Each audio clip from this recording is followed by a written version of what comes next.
Zequinha não tem pressa. Mineiro na cobertura. Ele levanta, Ferrati tenta, Chiquinho com os braços domina. Volta, entretanto, Marinho agarrou, largou Renato, Ferrati, gol!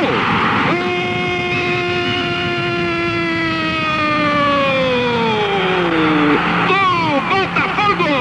Ferrati aparando a sobra de Renato e marcando o 6º ponto do Botafogo. Agora, Botafogo meia dúzia, Flamengo 0, 43 minutos da etapa final, Amilcar. De acordo com o score, filho de cabra já nasce pulando. Gol cristalino. Ô, Ronaldo.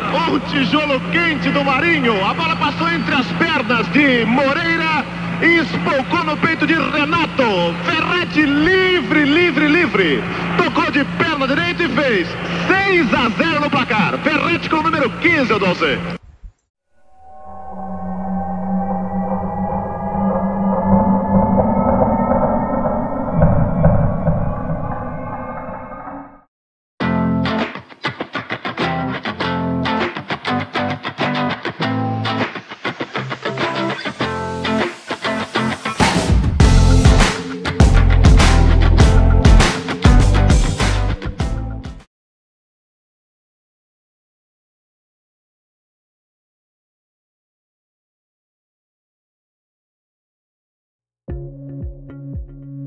Stemp, você não sabe como me irrita falando sobre esse assunto. Detesto quando fala mal do meu Mengão. Olha, eu sei disso, mas o canal se chama Botafogo.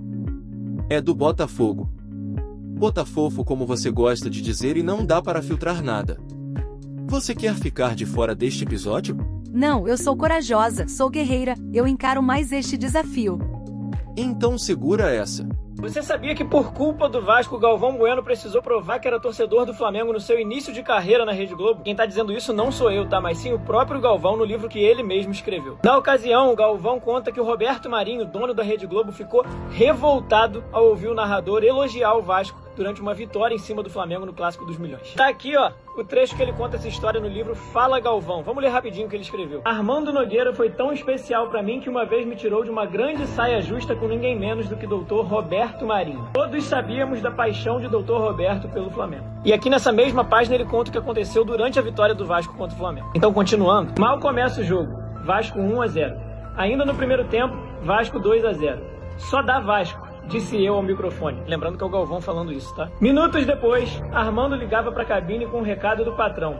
Diga ao meu speaker, ao Galvão no caso, que ninguém quer ouvir a opinião dele, que ele se restringe a narrar o jogo. E aí o Galvão completa dizendo o seguinte: ele estava irritado porque eu dizia que o Vasco estava arrasando o Flamengo. Mas não para por aí, beleza? O Galvão continua. No dia seguinte, Armando levou à sala dele, a sala do Roberto Marinho no caso, uma gravação de várias vitórias do Flamengo narradas por mim, inclusive a do Mundial de Clubes no Japão. Doutor Roberto, disse Armando, ninguém é mais rubro-negro do que o senhor, mas o Galvão chega perto. E aí o Galvão completa: Doutor Roberto aceitou o argumento. No mínimo curioso, né? E você, já conhecia essa história? Será que esse tipo de recomendação era só para narrações como essas ou surtia e surte efeito até hoje em outras manchetes, matérias, reportagens e até chamadas de jogo? O quanto isso de fato influenciou em ditar os rumos do futebol no Brasil? Enfim, por aqui a gente segue fazendo a nossa parte. Tá, o Roberto Marinho era flamenguista roxo, mas e daí? Daí que se ele ficou irritado com o Galvão porque estava narrando um jogo em que o clube dele estava perdendo por 2-0. Imagina o ódio que sentiu do Botafogo ao perder de 6-0 no dia do aniversário do Flamengo com um gol de letra de Jairzinho. Porque o jogo foi ao vivo, né? Eu lembro que você comentou. Transmissão da emissora dele, feriado, aniversário do Flamengo. Que maldade. E a torcida do Botafogo gritava: chega, chega, chega. Requinte de crueldade. O Carlinhos Niemeyer, dono do canal 100, chegou em casa e queimou a lata com a filmagem daquele jogo. Foi mesmo? Ainda bem que a Globo tem essas imagens. Mas eu nunca vi, agora que estou me dando conta. Não viu porque a emissora alega que foi queimado no incêndio na emissora. Ah, então está explicado. E você acreditou nisso? E por que não iria acreditar? Porque eu cresci vendo essa emissora boicotando o Botafogo. Boicotando como? Nos noticiários era nítido que o Botafogo era segregado. Eu já vi o Globo Esporte dar a notícia do Flamengo, do Vasco, do Fluminense e simplesmente ignorar o Botafogo, como se ele não existisse. Ah, você não está falando sério. Não estou? Homenagens a você, porque você acabou de falar lindamente, e eu concordo com tudo que você disse sobre o Carnaval de Rua de São Paulo, sobre os blocos de São Paulo. Mas a minha homenagem é que você falou 2 ou 3 vezes os blocos de São Paulo. E a gente brinca que paulista fala bloquinho. Sim. Aqui no Rio é bloco. E você é paulista e falou os blocos de São Paulo. Então, uma homenagem de uma carioca aos blocos de São Paulo. Mas é regra, essas coisas, que nem não pode falar mal do Flamengo, a gente sabe que tem as regras aqui, né? Eu queria falar então, também. Tem mais uma ali querendo... Agora vem... Ah, ele brincou. Não pode ser sério isso, não, Stamp. Não pode não. A Polícia Federal encontrou 600 quilos de maconha hoje em Seropédica, na Baixada. A droga estava escondida num caminhão-baú que vinha de São Paulo para o Rio. A ação contou com o apoio... Desculpa, gente, olha só, a gente teve um problema. Não vi nada demais. Foi um erro na edição, só isso. É que existe Flapress, o título Flapress, não é que existe uma organização chamada Flapress que fica só favorecendo o Flamengo, só dando notícias boas e só noticiando o Flamengo. Mas é a lei natural das coisas. A torcida do Flamengo é a maior. Se por ela ser a maior, ela é a maior também no jornalismo. Por quê? A maioria dos jornalistas que trabalham no Rio de Janeiro torcem pelo Flamengo. A proporção que tem na vida real de torcedores também tem dentro do jornalismo. Você tem uma torcida do Flamengo, depois de torcedores jornalistas vascaínos, depois do Fluminense, Botafogo, é assim que funciona. Viu só? Não existe Flapress. Mas, e sim a homenagem que a Rede Globo fez ao clube de regatas do Flamengo, foi muito bonito.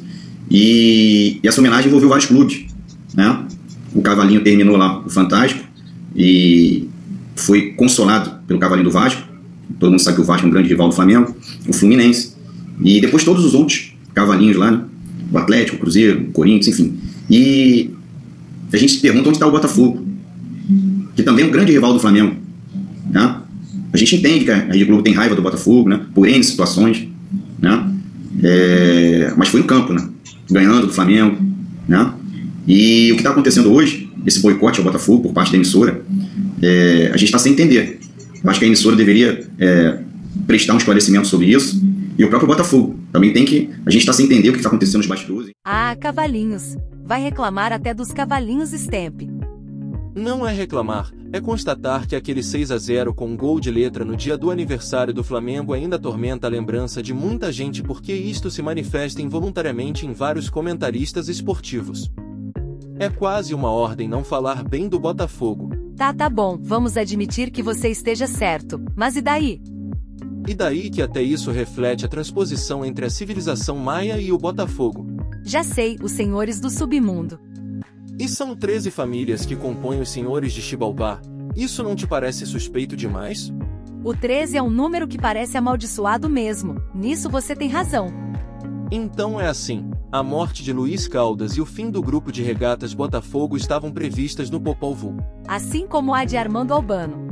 A perda da nossa sede em 1977 que tinha relação com a morte dos irmãos gêmeos. A ressurreição 12 anos depois em 1989. Emil Pinheiro que tem 12 letras e era a magia que foi usada pelos irmãos gêmeos para derrotar os senhores do submundo. Tudo refletindo fielmente o que fora profetizado no livro sagrado dos maias. Ponto a ponto. Eu reclamo, mas eu sei que você está certo. A mídia tem ódio visceral do Botafogo. Eu admito, tem sim. Então você concorda que o futebol é só uma desculpa e que o Botafogo é mais que um clube, é uma predestinação celestial? Não concordo nem discordo. Anda, admite. Não admito nada. Chatão.